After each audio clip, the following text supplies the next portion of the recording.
Hello both. Thank you very much for joining. So today's episode is about why Homecare makes for a good franchise.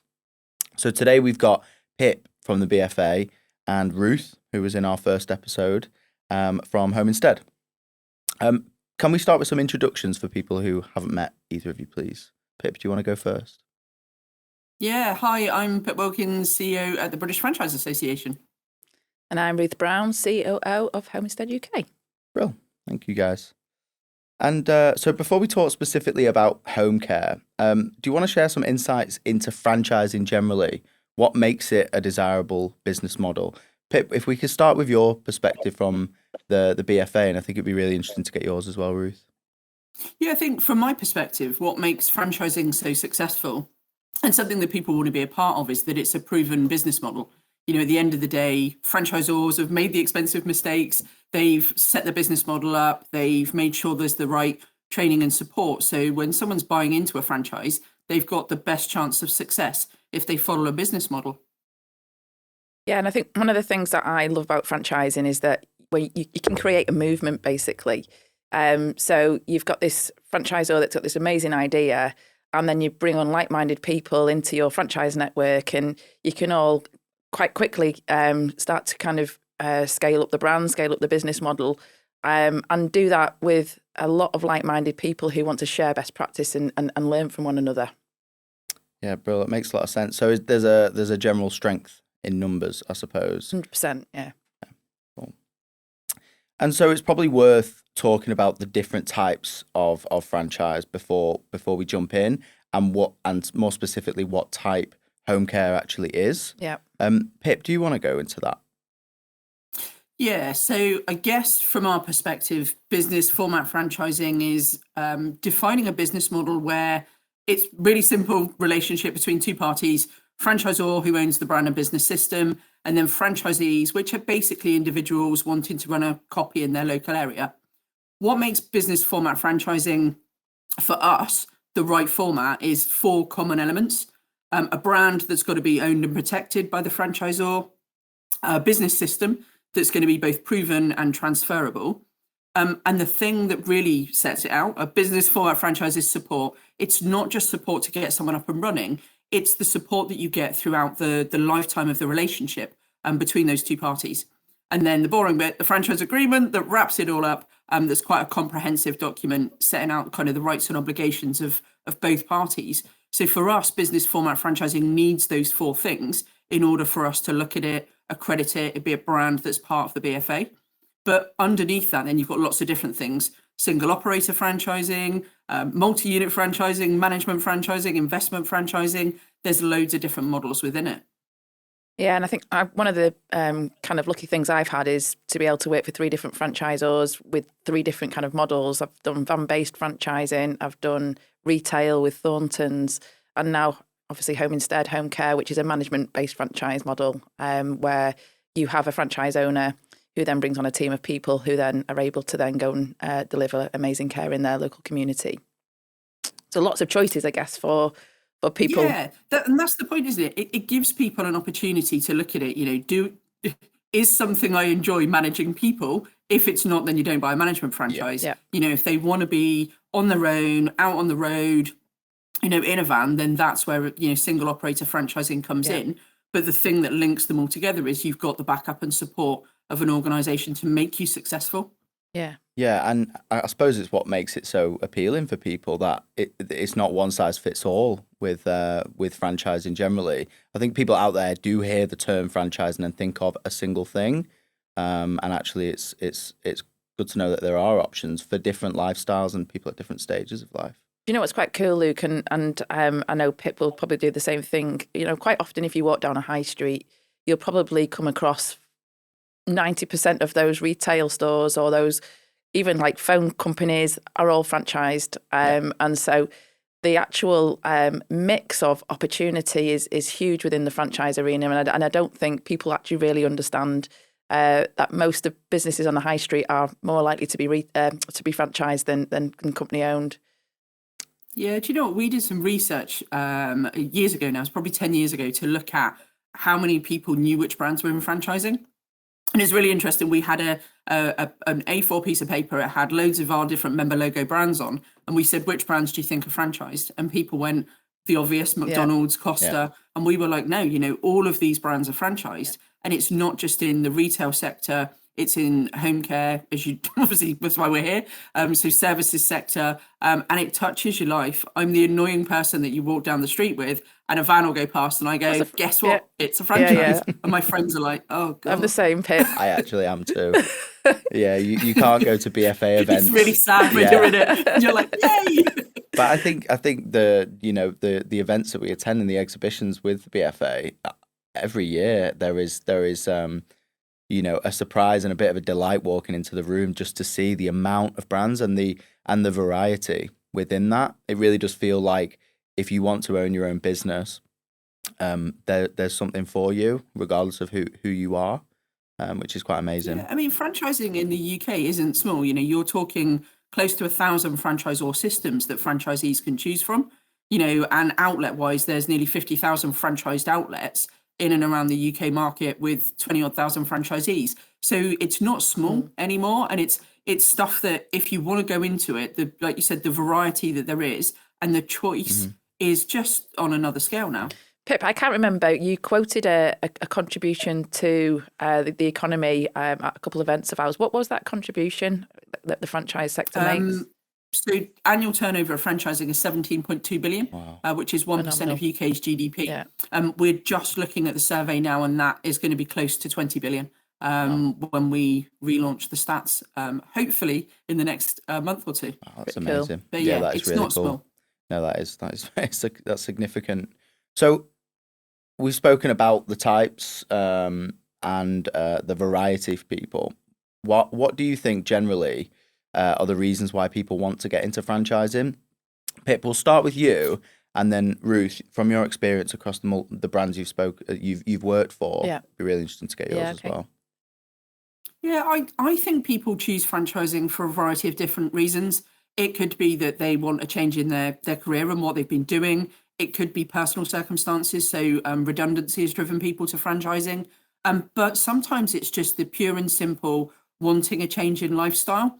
But people pick franchising because it's a safer route into business. It's the tried and tested formula. But I think it's personal circumstances that drive people's decisions to buy different brands. And I think this is where Ruth can come in and talk about, when I talk to anyone that's bought into care franchising, it's because they've had a personal experience. And that personal experience has driven them to want to make a difference. And more, back in the day, people were looking at franchise opportunities based on the return that they would get on their investment. Yeah. Now they're looking at it based on the people, based on the business, based on the values.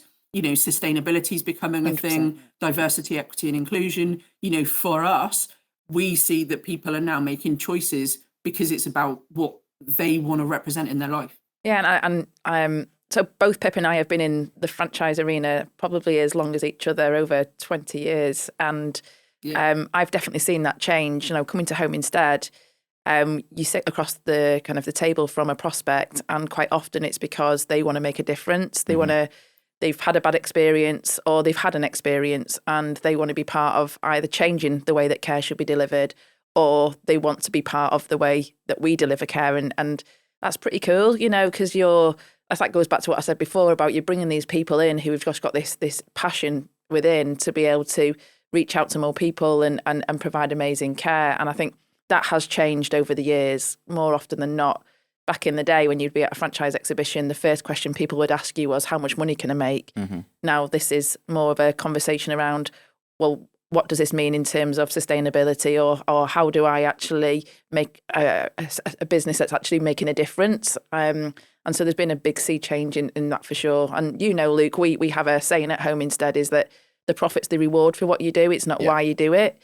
And quite often we've said to prospects, if you are all about making money on the bottom line, this is the wrong business for you, because it's too hard if it is. Mm-hmm. Because you've got to have that inbuilt passion and belief that you are making a difference first and foremost for you to be successful. Yeah.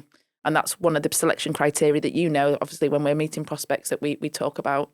I think you just hit that bang on. It's 100% that the why aligns. It's that person's individual why. And you can do anything you want in franchising. It's a touchable, feelable, pokeable thing if you want. You can go out, you can talk to people, you can experience it before you invest in it. So you know what you're going to do every day, and talk to other people about how it's made a difference to their life. Yeah, definitely. And something you can sit around the table and be proud of. So yeah. I was very lucky, as you know, to be sat around a table with some really big brands in franchising. But I was so proud to say that I was from Home Instead and the difference that we were making in the community, equally as they were proud from brands that they were from. And I think that's a huge part of when you're choosing a franchise. Does it tick those type of boxes? Yeah. Yes, it has to.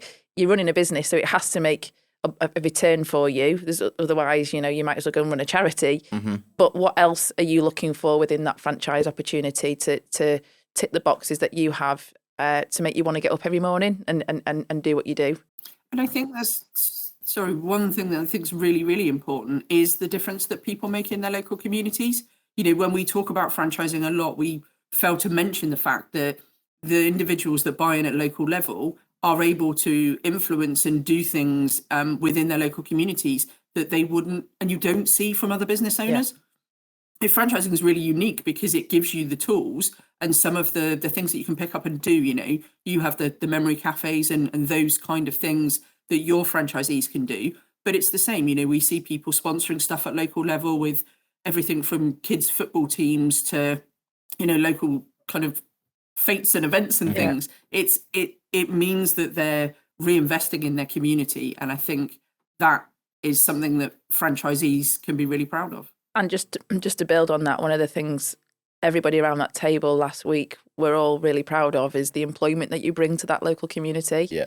The careers and the job opportunities. And I think for every franchise model, one of the biggest kicks you get when you're employing staff is seeing individuals who come and work for you and see them grow, develop, buy houses, settle down with their families. And as a business owner that you've contributed or been able to contribute to part of that. Yeah. That's actually, a great sense of satisfaction, I should imagine, for every brand, for every franchise owner that actually employs staff, no matter what sector or business that you're in. And it would be massively remiss of me not to mention now the employment figures for franchising nationally is over 710,000 people. Wow. And more than half of those are in full-time employment in franchising now. So it is massive. Wow, that is huge. Over 700,000. 710,000 people employed in franchising. Wow. That's seven Glastonbury's, Luke. New stats to come. Yeah, I was going to say we're coming for the million. That's really, really interesting. And so digging a little bit deeper on home care generally, why is home care as an industry, as a sector, suited to franchising? So go on. You go first. I was going to say, I find that really hard to answer because I think what makes home care right for franchising makes a lot of business right for franchising. So I'm going to let Ruth take it. Yeah, okay. So when I was driving here today, I was thinking about this question, and I think there's like a number of facets to it, Luke. I think first and foremost, we've got an aging population, right? So there's a massive need for care for older people. Yeah. I think we all are feeling the pressures of what's going on within the NHS and also within care homes, and so to be able to offer a different option to society for then families to make a different decision, maybe to keep people at home. And then obviously on top of that, we mentioned it before, is for individuals that are wanting to make a difference, that vocational piece, it really kind of ticks that box. So I think there's a number of layers. One of the things that I love about Home Instead, but it's all home care franchises, is we're almost like a fourth sector, right? So we're not charity, but we are making a difference, we're giving back, and we're also making a profit. And that's quite a unique thing to do within business, I should imagine. Sorry, I keep banging the mic. So I guess that would be one of the kind of the main answers I would give about why home care whichever brand it is really appealing and growing across the sector. Mm-hmm. And so, I mean, I suppose we've discussed that it's sort of a lower cost route to owning your own business. So there's got to be a lot of people out there who feel very personally about the importance of home care or care generally.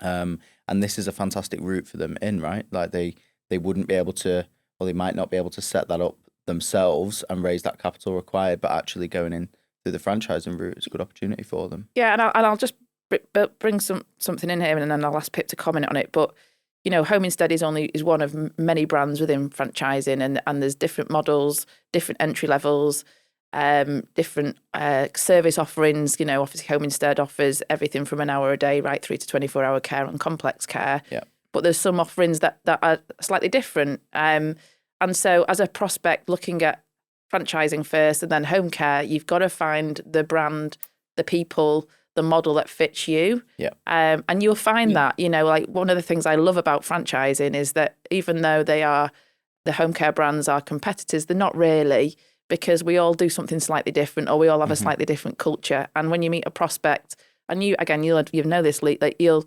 sit there and you'll think, actually, they're probably not right for Home Instead, they're probably right for X. Yeah. And when you then see them buy that franchise, you go, yeah, that actually makes sense. There's so much opportunity out there in our markets for all of us to have a space, and all of us to support one another as well, and grow home care as an opportunity, and take the pressure off the care homes and the hospitals, like I said before. Yeah, a really good point. Yeah, 100%. We have seen it's been a huge growth area, as you know, Ruth, for us in seeing more and more home care brands coming into franchising and coming into the BFA. And USPs are very different. Everybody has something different to offer, and everybody does it in a different way. Yeah. So I think, that then comes down to due diligence and selection, because for me, franchising is all about people, and it's finding your tribe and the tribe that you're going to fit the best with. Yeah. So speaking of finding your tribe, you're looking for a franchise for yourself. You've identified that home care might be the one for you, and you see that there's lots of choice. What do you both think are some key questions to put to the franchisor to identify whether that is the brand for you? Again, I was thinking about this this morning, because it's really tough, when someone says, I'm looking to invest in a franchise, we have 50 questions that we send them, 50 things that you should ask your franchisor.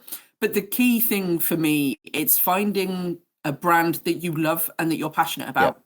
So I would ask lots of questions about the people that are going to look after me. What does the support infrastructure look like? Yep.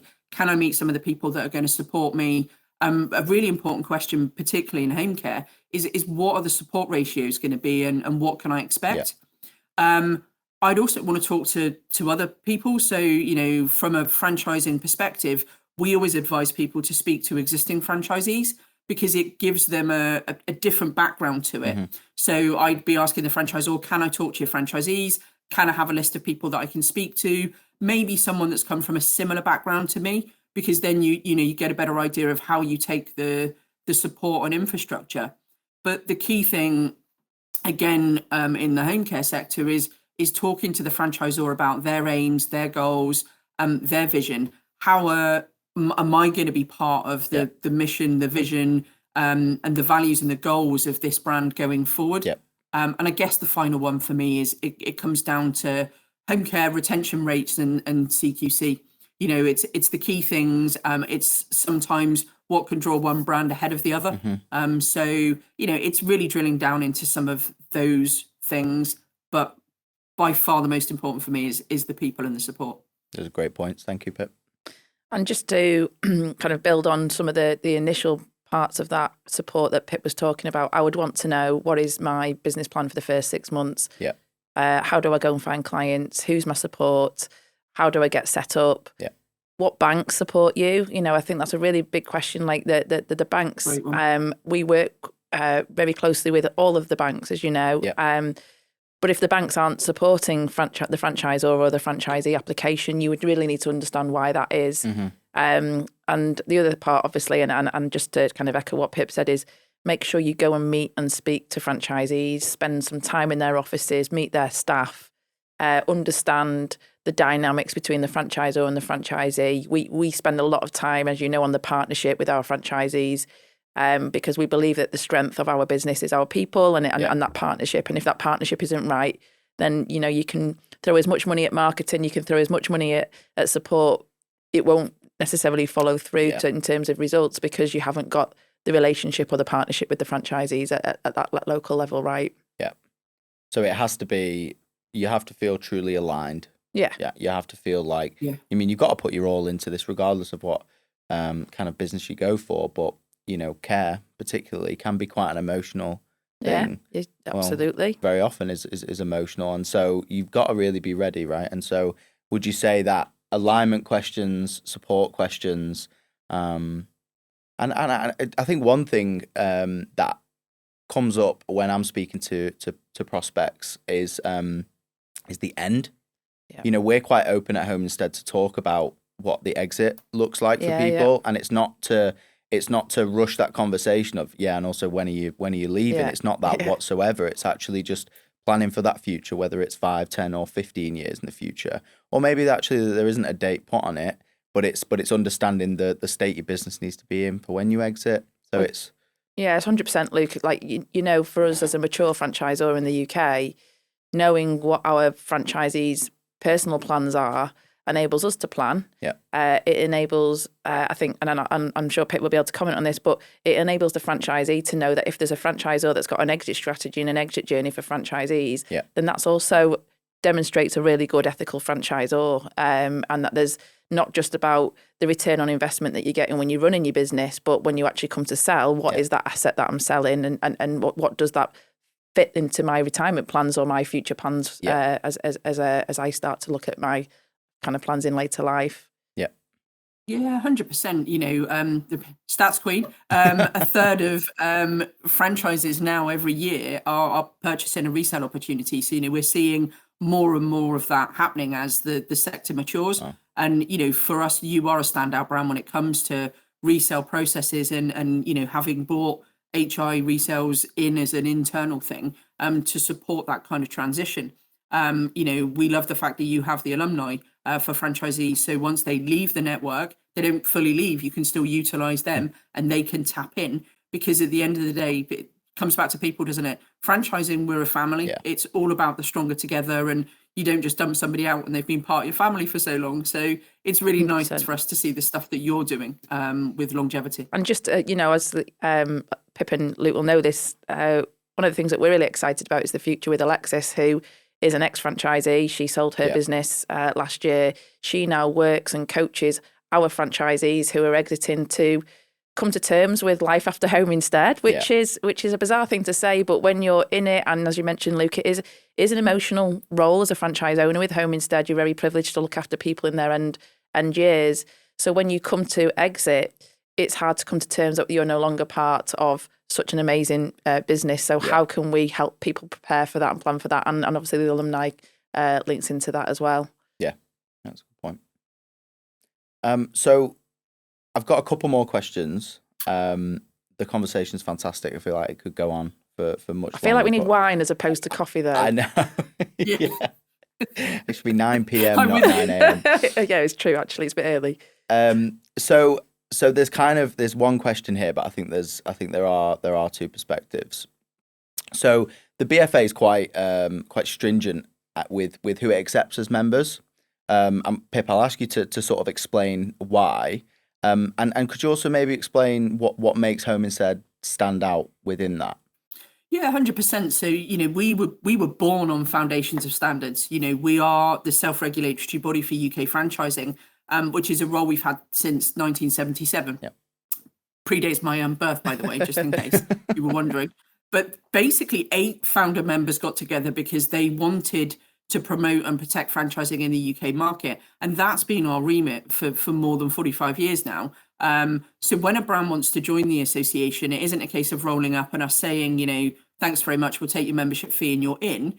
The rigorous accreditation process we put brands through looks at everything from operational business practices to marketing materials to franchise agreements, so that we can put our badge to ethical franchise opportunities in the UK market.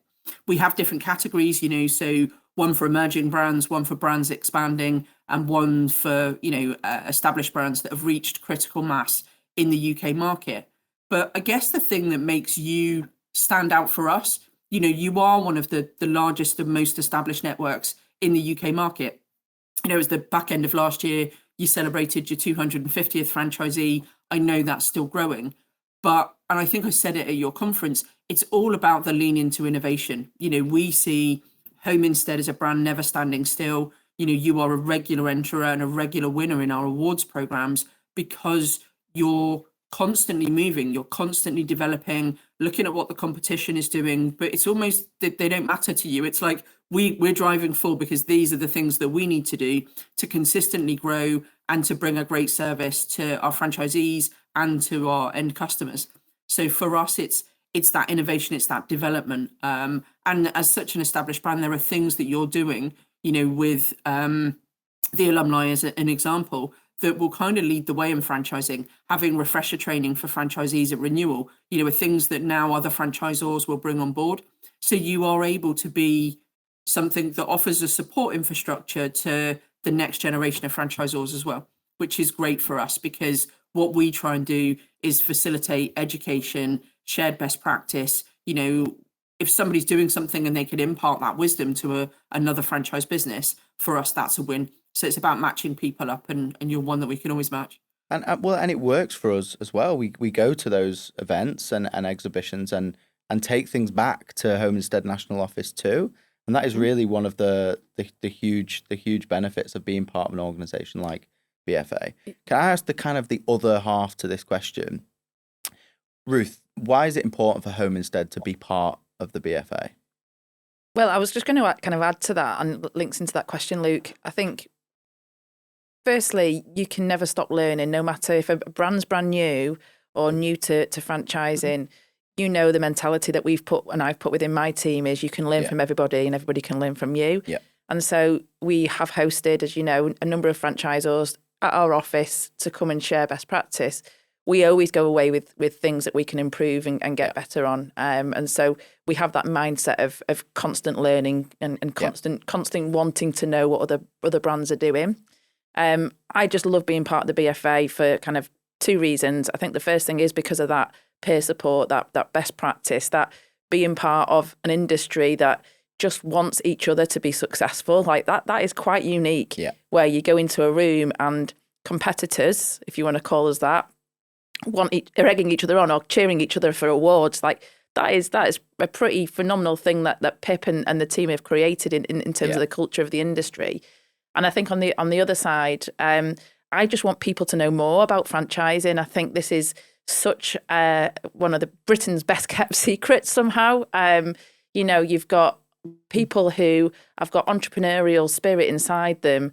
They maybe aren't brave enough to go and set up a business on their own. We just want them to know about franchising. Let's educate them about this is an opportunity. You can walk into the franchise exhibition and speak to everything from, children's activity franchises through to Homecare, through to everything in the middle. And there is something out there for everybody. And there is a way that franchising can just make an impact into so many people's lives, franchisees, their staff, etc. That I think that's quite a very powerful thing, and something that Pip and the BFA should be really proud of, actually.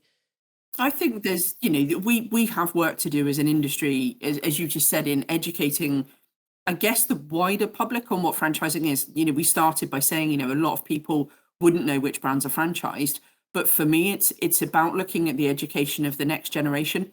It's disappointing that only 18% of franchisees are under the age of 30. Yeah. So for us, it's how can we get franchising at that educational level in business schools, in universities, so people know it's an option. They know that if they save some money, there is a route in. And more franchisors now are finding routes in for franchisees through apprenticeship type things, through working for them whilst building up the equity that they can buy the franchise offering at a later stage. So there's lots of different ways into franchising as a young person. Even if you don't have the funds right now, you can go and work for a franchise, and we're seeing people go up the ranks, and go from being somebody that worked in a McDonald's store as a team leader right the way through to becoming a franchisee later in life. The same with, brands like Water Babies, where they go in to be a swimming teacher and end up being a franchisee. So for me, it's happening more and more. We just need to be able to promote that, publicize it, bottle it, and show people how great franchising really is and how it changes people's lives. 100%. Yeah, 100%. And I guess so the take home for people is, if you are looking for a franchise, attend a BFA event. If you're a franchisor looking to refine the way you do things and to improve as a brand, join BFA. Attend an exhibition and go to the events. And so it is that. And personally, there is nothing better than, you're in your kind of corner of an office doing your thing every week, and it's not lonely at home instead, but I'm the only person in that particular role. And then suddenly you go to an event and you're sat on a table with 10 people who do what you do every day for different brands, and you can have an open discussion in a way that you kind of can't with people who don't get franchising or work in a different role entirely. And so that is so, you leave with such a buzz and those kind of nuggets of information. So it really is fantastic on all levels. So thank you both today for giving us this overview. I think there'll be people who have found this really, really useful. Thanks, Luke. Thanks very much for having me. Thanks, Pip. Thanks, Pip.